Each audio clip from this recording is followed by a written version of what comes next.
महाराष्ट्रातील महत्त्वाच्या बातम्या फक्त 10 मिनिटात. या चॅनलला अजूनही सबस्क्राईब केलं नसेल तर आत्ताच करा. आज सोमवार 23 फेब्रुवारी पासून राज्याच्या विधिमंडळाच्या अर्थसंकल्पीय अधिवेशनाला सुरुवात झाली आहे. या अधिवेशनात अनेक महत्त्वाची विधेयकं मांडली जाणार आहेत. उपमुख्यमंत्री अजित पवार यांच्या विमान अपघात दुर्घटनेची सीबीआय मार्फत चौकशी करण्याची घोषणा मुख्यमंत्री देवेंद्र फडणवीस यांनी केली आहे. तसंच अजितदादांच्या अपघाती मृत्यूमागचे सत्य समोर आलेच पाहिजे, मात्र त्यांचा अपमान होईल, कुटुंबाला त्रास होईल असे कोणीही वागू नये असंही मुख्यमंत्री म्हणाले आहेत. महाराष्ट्र राज्य विधिमंडळाचे अर्थसंकल्पीय अधिवेशन आजपासून सुरू झाले असून हे अधिवेशन 25 मार्च पर्यंत चालणार आहे. तर 6 मार्च रोजी राज्याचा अर्थसंकल्प सादर केला जाणार आहे. यंदाचा अर्थसंकल्प मुख्यमंत्री देवेंद्र फडणवीस हे सादर करणार आहेत. भारतीय सुरक्षा यंत्रणांना गेल्या 4 दशकांपासून हुलकावणी देणारा आणि देशातील नक्षलवादी चळवळीचा मास्टरमाइंड समजला जाणारा माओवादी संघटनेचा सर्वोच्च नेता देवजी उर्फ तिपिरी तिरुपतीने 16 माओवाद्यांसह तेलंगणा पोलिसांसमोर आत्मसमर्पण केलं आहे. देवजीसह त्याचा खंदा समर्थक आणि केंद्रीय समिती सदस्य मल्लाराजू रेड्डी उर्फ संग्राम यानेही तेलंगणा पोलिसांसमोर शरणागती पत्करली आहे. 6 मार्चला अर्थसंकल्प मांडण्यात येणार असून यापूर्वी राज्याचे मुख्यमंत्री देवेंद्र फडणवीस यांनी मोठे विधान केले आहे. राज्यातील कोणतीही योजना बंद करणार नसल्याचं मुख्यमंत्र्यांनी स्पष्ट केलंय. मुंबई-पुणे एक्सप्रेसवेवरील मिसिंग लिंकचे काम आता अंतिम टप्प्यात आले असून काम पूर्ण झाल्यानंतर हा मार्ग वाहतुकीसाठी खुला करण्यात येणार आहे. यामुळे मुंबई-पुणे प्रवासाचा वेळ 20 ते 25 मिनिटांनी वाचणार आहे. मुंबई-पुणे एक्सप्रेसवेवरील मिसिंग लिंक हा 1 मे पासून सुरू होणार आहे.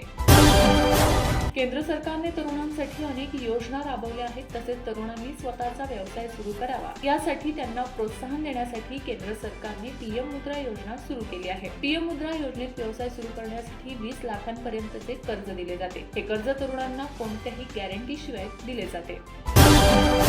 राज्यातील शेतकऱ्यांसाठी आनंदाची बातमी आहे. आजपासून सुरू झालेल्या अर्थसंकल्पीय अधिवेशनात कर्जमाफीची घोषणा होऊ शकते अशी माहिती मिळत असून हा शेतकऱ्यांसाठी मोठा दिलासा मानला जात आहे.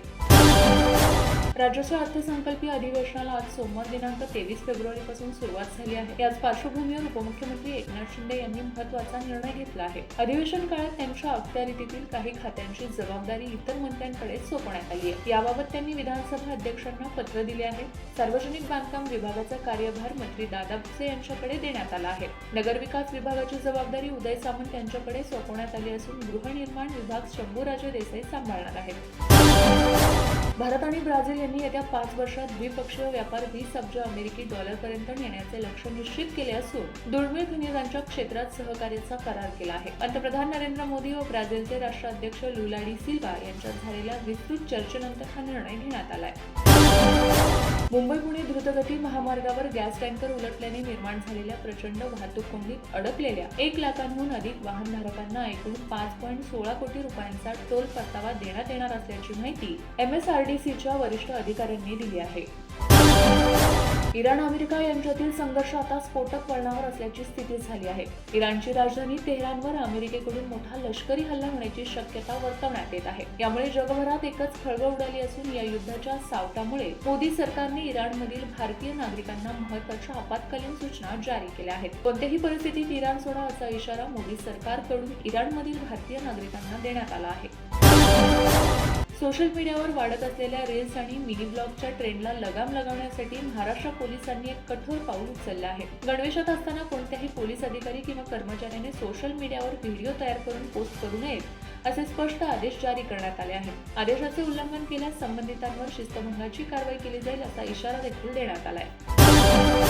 लाल किल्ला आणि दिल्ली सचिवालय बॉम्बने उडवून देण्यात येईल अशी धमकी सुरक्षा यंत्रणांना मिळाली आहे. खलिस्तानी गटाच्या नावानं सोमवारी हा ईमेल आलाय. त्यानंतर लाल किल्ला आणि दिल्ली सचिवालयाच्या परिसरात अलर्ट जारी करण्यात आला आहे.